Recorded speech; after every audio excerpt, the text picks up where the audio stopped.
নমস্কার, আমি পিঙ্কি চৌধুরী। আমার চ্যানেলে আপনাদের সকলকে স্বাগত। আজকে নিয়ে এসেছি আবার একটা নতুন বিষয়, নিজেদেরকে জানার, নিজেদেরকে বোঝার। একটা গ্রামে একটা কাঠুরে বাস করত। সে কাঠ কেটে নিজের দিন যাপন করত। কাঠ কাটতে কাটতে একদিন তার হাত থেকে তার কুড়ুলটা জলে পড়ে যায়। সে তো প্রচণ্ড কান্নাকাটি করে, মনের দুঃখে ভেঙে পড়ে। সে ওখানেই বসে পড়ে গাছের নিচে, নদীর ধারে। হঠাৎ করে তার কান্নার শব্দ শুনে জলদেবতা উঠে আসে। এসে তাকে তার কান্নার কারণ জিজ্ঞাসা করে।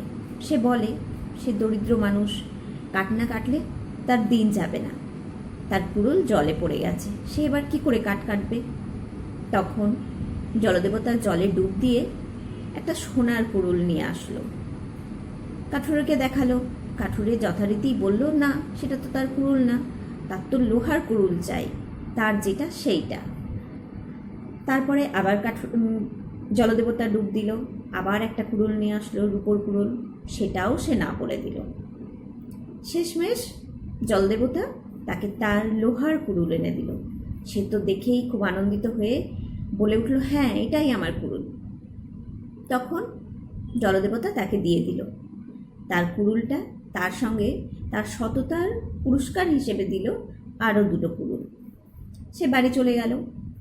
এই যখন সে বাড়ি গেল, তার এক বন্ধু তাকে জিজ্ঞাসা করলো, সে দেখতে পেয়েছে, তাকে জিজ্ঞাসা করলো, এটা কি করে হলো, তোর কাছে এতগুলো কুড়ুল, একটা সোনার, একটা রূপোর। তখন সে সমস্ত ঘটনা বলল।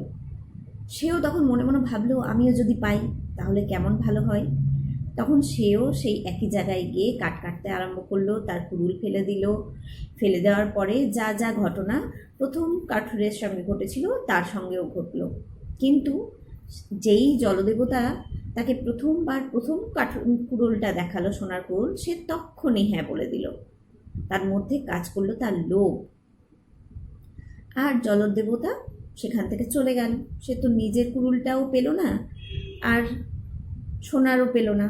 তো লোভের জন্য সে নিজের জীবন থেকে নিজের আনন্দটাকে হারালো, নিজের প্রাপ্য জিনিসটাকেও সে হারিয়ে ফেলল। তো এটা থেকে আমরা কি শিখছি? এর নীতি কথা কি? এটা আপনারা সকলেই জানেন যে যেমন কর্ম তেমন ফল, বা বলতে পারি লোভের ফল, বা বলতে পারি সততার ফল, যাই হোক, কর্মের ফল। তো আমাদের জীবনটাও কিছুটা এই রকম। আমাদের জীবনের মধ্যেও লোভ কাজ করে, ঈর্ষা কাজ করে, হিংসা কাজ করে। তো যতদিন আমাদের জীবনে এই সমস্ত কাজগুলো, এই ধরনের এনার্জি কাজ করবে, আমরা তত নিজের জীবনে দুঃখী হব, কষ্ট ভোগ করব। আমাদের জীবনে যা আমরা চাই সেটা আমরা ম্যানিফেস্ট করতে পারবো না। তো আমরাই পারি আমাদের নিজেদেরকে পরিবর্তন করতে। তাহলে কি করলে আমরা নিজেদেরকে পরিবর্তন করতে পারবো? প্রথম স্টেপ যেটা করতে হবে সেটা হচ্ছে একটু মেডিটেশন করতে হবে। প্রতিদিন 10 মিনিটস, সকালে আর সন্ধেবেলা।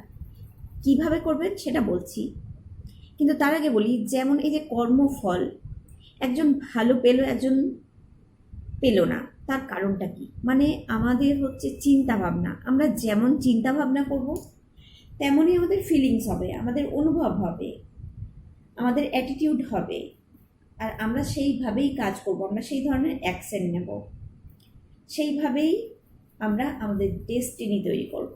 আমাদের কর্মই আমাদের আগামী দিনের জীবনযাত্রা কেমন হবে সেটা ঠিক করে দেয়।